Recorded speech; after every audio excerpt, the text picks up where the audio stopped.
زي ما اتفقنا خليك مع عبد الحميد، هيرجع لك القديم جديد، ومع عبد الحميد مفيش مستحيل واي حاجة ليها تعديل. طبعا دي ودن فانوس، ودان الفانوس من عادة الناس لما بيجوا يلحموا يزودوها بلاستيك او حديد او ايا كان النوع.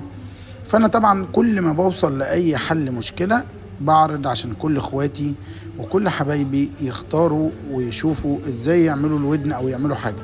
اول حاجة احنا حددنا اللاين بتاعها بسمك حديد وخدنا المقاس وجبنا ان احنا نظبط الدنيا. وطبعا دي وردة بعد ما عملت دوران بالسيخ الحديد، خدت الوردة دي اللي هي هتبقى الودن الاساسية اللي هي هيبقى الفتحة اللي انتوا شايفينها دي، هي دي هتبقى المسمار هيربط منها. خلينا نشوف لاخر الفيديو احنا ازاي مشينا. طبعا احنا هناخد كذا سيخ كوبري كده اللي هم هيكونوا عصب الودن، عشان بعد كده الودن دي احنا عايزين نمسك منها ونشوف اخبار الشغل ايه. خلينا متفقين ان بفضل الله وبامر من الله ان احنا نركز في الشغلانه عشان نعرف حل المشاكل دي، وبعد كده ما يكونش عندنا مشكله في اي حاجه. يعني اي حاجه هتقابلك ما يكونش فيها مشكله بفضل الله. طبعا الودن دي ينفع تترسم وينفع تترسم بمعجون وينفع كل حاجه، وتبقى الدنيا جميله وزي الفل. طيب خليك معايا لاخر الفيديو وشوف احنا هنعمل ايه. اول حاجه احنا بنينا زي ما انت شايف اهو. طبعا السياخ اللي احنا حطينا دي حطينا علشان العصب القوي جدا. طبعا هي من بلاستيك، تخيل لما انا اعملها لك من حديد هيبقى ايه الاقوى اللحام اللي احنا عاملينه، خلاف ان الماده وقويه والكلام ده كله. خليك مركز بقى اللي يثبت ان الماده دي قويه كمان الصاروخ وهو شغال ما بيجلخش فيها بسهوله، يعني لانها من حديد ومن شويه حاجات فيها بلاتينيوم على مش عارف ايه على علب البيئه على الكلام زي ما شرحت قبل كده. وخليني اقول لكم بقى بصوا طريقه اللحام هنا عامله ازاي. تمام، بنشرح كل ده عشان اخواتنا. وطبعا احد الناس طبعا ناس محترمه جدا اللي هو واما بنعمه ربك فحدث، كل حاجه بيتحدثوا بيها. وفي ناس بتقول لي احنا اتعلمنا منك كتير.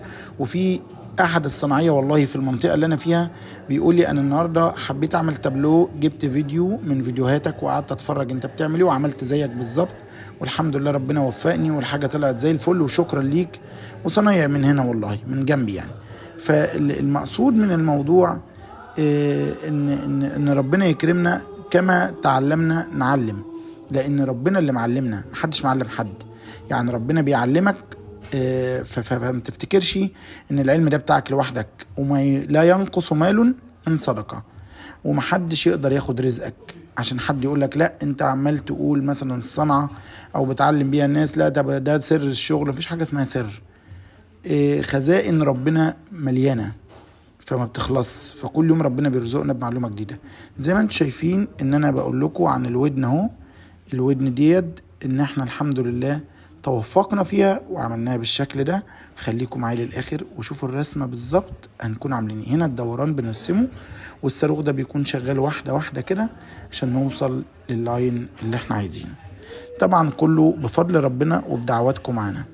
طبعا زي ما انتم شايفين ما شاء الله الشغل بيكون معمول ازاي وبيطلع ازاي. هنا الصاروخ ده احنا بنمسكه كده زي ايه، زي الميدالية، يعني بتعامل معاه بالراحة.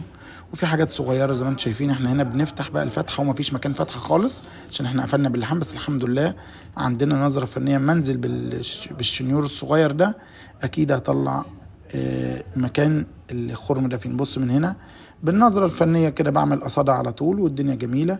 وبصوا على الشكل بعد ما فنش ما شاء الله خلصت والقعدة زي الفل، وماسكين منها وشايلين منها وعصب وحديد في حديد. والودن زي الودن اهي بالظبط يا جماعة عشان ما حدش يعترض. لسه الودن التانية دي عايزة تفنش، ولكن اللي انا عملتها نقيت الصعب وعملتها. بص انا شايل من الودن اهو، يعني لو ضعيفة هتتكسر. فاحنا هنا بنفنش عشان في الاخر كده الودن خلصت.